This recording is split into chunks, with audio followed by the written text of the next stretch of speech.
சிவனுக்குரிய வழிபாடுகள். விரதங்களில் மிகவும் உன்னதமானது பிரதோஷ வழிபாடு மற்றும் பிரதோஷ விரதம் என சிவபுராணம், விஷ்ணு புராணம் உள்ளிட்ட பல புராணங்களும் பிரதோஷ மகிமையை போற்றிச் சொல்கின்றன. பிரதோஷத்தன்று சிவனை வழிபட்டால் 7 ஜென்மங்களில் செய்த பாவங்கள் போகும் என்பது நம்பிக்கை.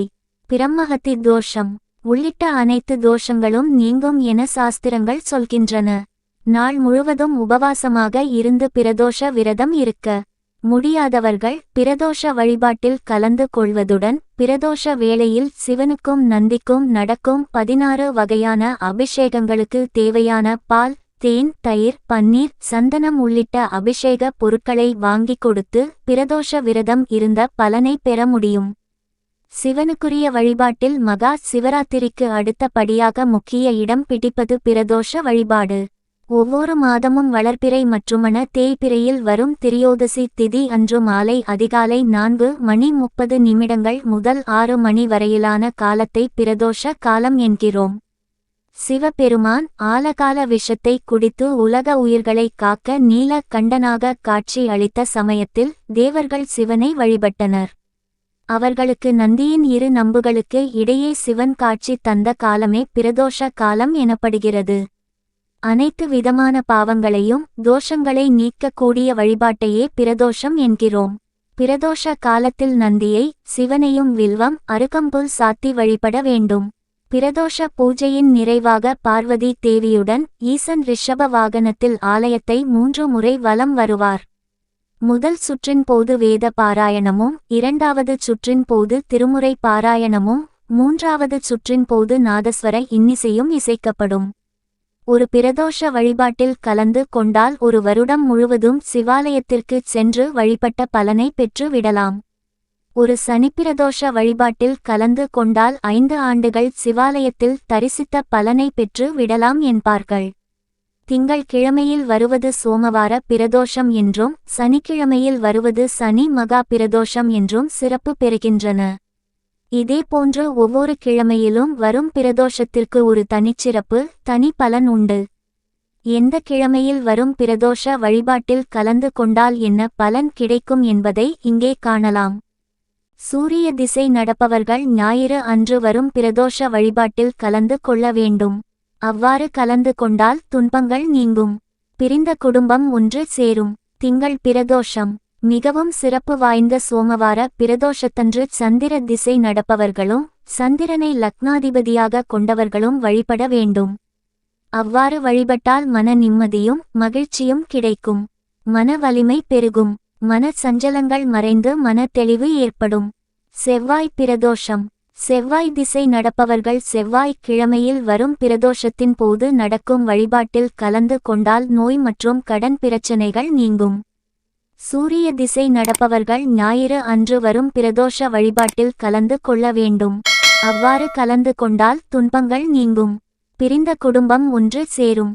திங்கள் பிரதோஷம் மிகவும் சிறப்பு வாய்ந்த சோமவார பிரதோஷத்தன்று சந்திர திசை நடப்பவர்களும் சந்திரனை லக்னாதிபதியாக கொண்டவர்களும் வழிபட வேண்டும். அவ்வாறு வழிபட்டால் மன நிம்மதியும் மகிழ்ச்சியும் கிடைக்கும். மன வலிமை பெருகும். மன சஞ்சலங்கள் மறைந்து மன தெளிவு ஏற்படும். செவ்வாய் பிரதோஷம் செவ்வாய் திசை நடப்பவர்கள் செவ்வாய் கிழமையில் வரும் பிரதோஷத்தின் போது நடக்கும் வழிபாட்டில் கலந்து கொண்டால் நோய் மற்றும் கடன் பிரச்சனைகள் நீங்கும். புதன் திசை நடப்பவர்கள் புதன்கிழமையில் வரும் பிரதோஷ வழிபாட்டில் கலந்து கொண்டால் புதன் பகவானால் ஏற்படும் கெடு பலன்கள் நீங்கும். கல்வி சிறக்கும், அறிவு வளரும்.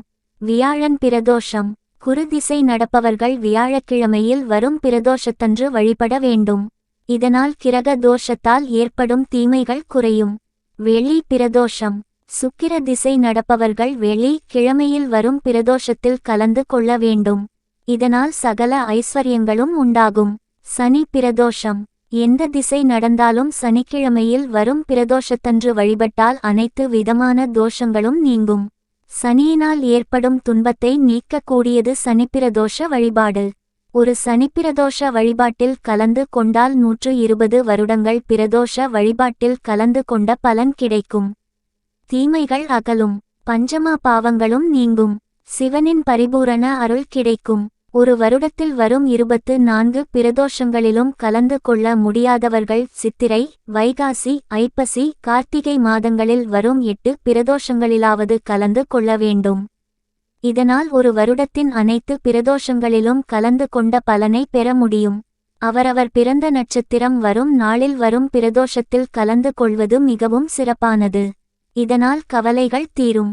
சோமவார பிரதோஷம். சோமாவர பிரதோஷம் என்பது சிவபெருமான் இமேசின் சிறப்பு மாத நாட்களில் ஒன்று. இது திங்கட்கிழமை மண்டல சோமவாரம் பிரதோஷ திதியில் ஏற்படும் சிறப்பு விரதமாகும். இவ்விருத்தம் திரையோதசி மாதம் 13 இவது நாள் பிற்பகல் சாயங்காலத்தில் சூரிய அஸ்தமயத்துக்கு பிறகும் முன்பும் நடைபெறும் உன்னத ஆன்மீக நிகழ்வாக காணப்படுகிறது.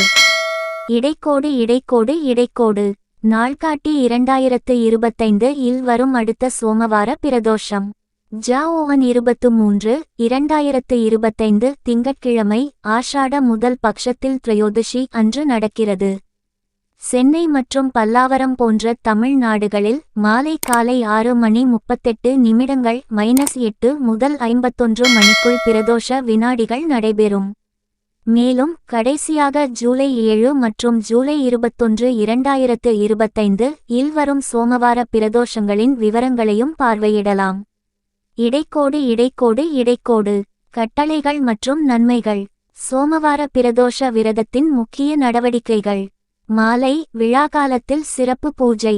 லிங்கத்திற்கு அபிஷேகம், பால், தென்னை, தேன், மஞ்சள், குங்கும போன்ற அர்ச்சனைகள். மந்திர ஜபம், ஓம் நாமா சிவாயா, மகாமிருத்யுஞ்சய் போன்ற ஜபங்கள்.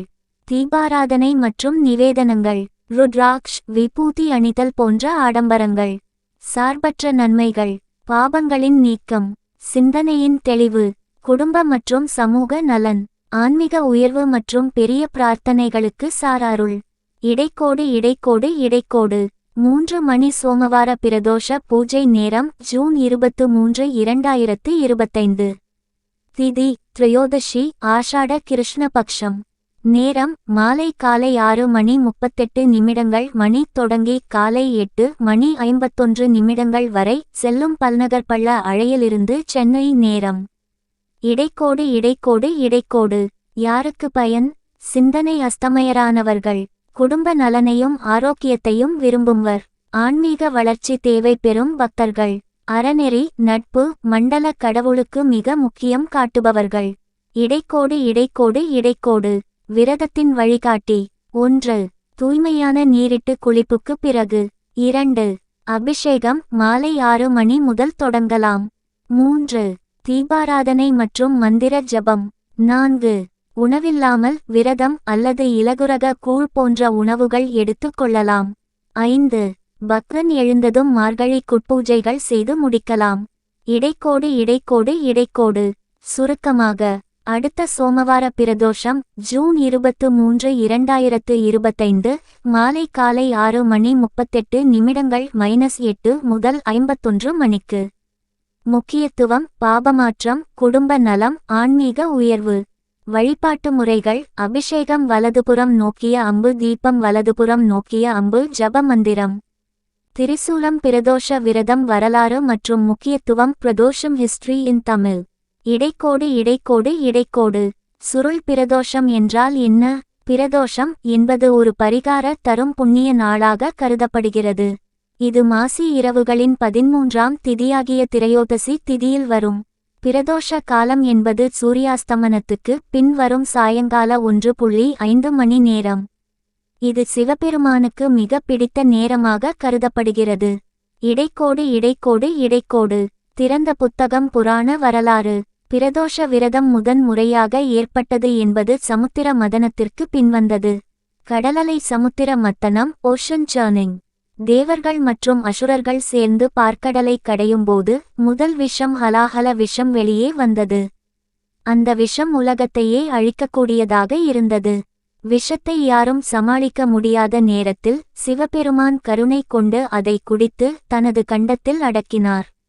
இதனால் அவர் நீலகண்டன் என அழைக்கப்பட்டார்.